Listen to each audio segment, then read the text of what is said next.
Glad to have you back. It's the Business Daily right here on Trust Television. Now we're switching gear now to look at the issue of power, the crisis in the power sector. The national grid has collapsed 10 times in 2024. Of course, the recent one is just on Thursday. Of course, that has also rendered many economic activities dormant. Like my Igbo brothers will say, is the grid now collapsing on every Eke market day? Well, I have in the studio with me the former acting MD of TCN. He's a board director at AEDC, Abuja Electricity Distribution Company, Dr. Atiku Tambuwal. He joins me right here in the studio. Glad to have you on the show. It's my pleasure. Thank you. Tell us, the national grid collapse has become a national problem. What factors do you think is responsible for all of this? Well, it's really very embarrassing to have this kind of scenario playing with system collapse almost becoming order of the day. There are a lot of factors. As you are aware, we are faced with generation challenges, transmission has its own challenges, as well as distribution. So it's a value chain. If there is a lapse in one, definitely is going to cause instability in the grid. What really happened is that if there is imbalance in demand and supply, there is bound to be excursion of voltage or frequency above or below the set limit for the power system to operate optimally. So what we are witnessing is kind of shoot up of frequency due to lack of power uptake by distribution companies, either as a result of their own local issues or transmission not capable of wheeling the power to them. Just as witnessed Shiroro. So it's not a question of inadequate generation? Right now, yes. I cannot say it's inadequate generation because that 5,000 megawatt is almost guaranteed. And before the breakdown of the lines of TCN in Shiroro, Kaduna, I think the power has been stabilized at 5,600 or so. Then suddenly we have these issues as a result of vandalism and other factors affecting the transmission line. So power cannot be properly wheeled, and these generating stations has to be ramped down, in fact so shut down. It's also an evacuation problem. Yes, there is evacuation problem right at the moment. And of course, we know the challenges in distribution for not being able to adequately be in a position to pick all the power that is generated. It's compounded the issue anyway. Indeed. There's also an issue of low voltage in frequency. I've spent more than, quite a number of years in the northern Nigeria, and we experienced that a lot. What do you think is responsible? How can that problem be addressed, the low voltage frequency? Yeah, like I said, it is all about regulation of this voltage and frequency to ensure stability in the power supply and the reliability of the grid. If, for example, you are having a higher demand, more than what you are able to generate, definitely the voltage will be low. And in particular, our generation is lopsided. It is situated in the southern part of the country, and you have to transport that power to the northern part of the country where you don't have adequate generation, and there are losses. So voltage is bound to drop there. And the nature of even our loads, some of them are inductive. Most of our air conditioning single phase now they're inductive. A lot of them will now induce a lot of inductive loads and thereby causing voltage drop. So, and sometimes there could be over voltage, whereby you also need reactors to stabilize the network. But the question you put across is the issue of low voltage, which particularly is happening in this part of the northern part of the country, where you don't have adequate generation to support good voltage profile. Indeed. So what's the way out now? A lot of people are saying there is need for us to decentralize the national grid. You made mention that most of the generation companies are in the southern Nigeria, and we have very few in the northern Nigeria. When a decentralized national grid, do you think it will benefit some part of the country? May be shortchanged, doesn't it? Yeah, there are a lot of advocates for that. Personally, in as much I support it, but we have to trade with caution at this present time. What we can do in the interim, instead of pragmatizing the grid, is to actually encourage local off-grid embedded generation in these particular states, particularly using solar energy. If each state can generate 10 megawatts, it will go a long way in stabilizing and supporting the grid in terms of delivery of power to the customers. So I think it is very important with the enactment of the Electricity Act and the powers given to the states to actually involve in both generation, transmission, and distribution. That will help. So it does appear that states are not taking advantage of that power. Yeah, that's what I observe. Apart from few states which have now enacted, Kaduna, taking the advantage. Yeah, some have. Lagos. Yes, Ogun and other places. Yeah, and in the north too, I'm privileged to be part of the team that Jigawa State has invited and entered MOU to generate 50 megawatts solar. So I think if they are, if they were very serious on it, that will go a long way in improving the power of the state, and even they could be able to export the power to neighboring Kano State, which may need it more than them. So the state governments are really encouraged, because this solar energy, within the first 3 to 6 months, we can establish such a plant, and it doesn't take long to commission. Indeed, they're talking about the alternative power supply now, moving away from gas and then other things. And of course, I think that the north is well positioned, better than the rest of the country, to actually benefit from this alternative source of power. But it does appear that we don't seem to pay more attention to that. What do you think? Because I feel a decentralized national grid will indeed put some governors on their toes. Yeah, it will. But like I said, we will have issue of some states having been disadvantaged in terms of even the transmission infrastructure. If you regionalize it, they don't even have adequate to, even if they generate, they will not be able to distribute it to the various parts of different local government in their states, because the transmission and distribution capacity is not there. So we need to reimpose it under the national grid expansion. There are a lot of plans to make sure that we fortify the transmission of each state.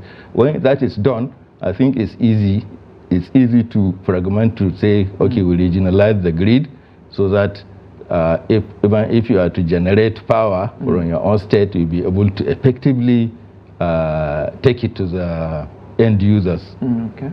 Yeah. Indeed, they're talking about having an effective grid system. The minister is indeed talking about immediate replacement of some old equipment of the grid, and he gave a timeline that this thing can be done within 6 months.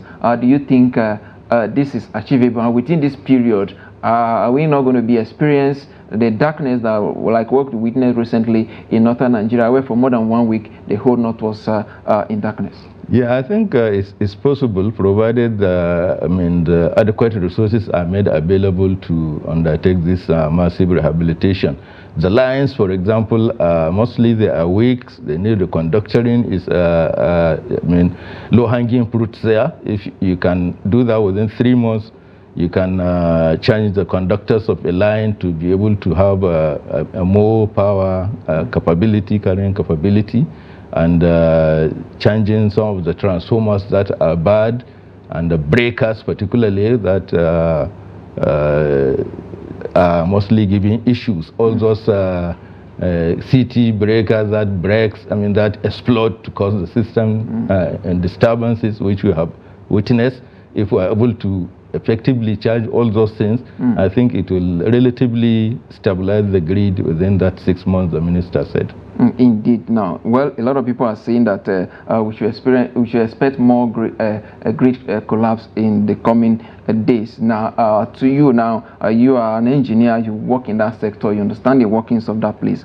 If you should advise the minister now, what do you think should be the way forward? Do you think we're on the right path? Yeah, well, the minister has taken the right step. At least we have seen a committee set up. A report has just been submitted. We don't know the content of the committee, but whatever the recommendation is, if it can be religiously followed and proper resources, like I said, given, I'm sure we'll be able to abate some of the immediate causes of this grid collapse.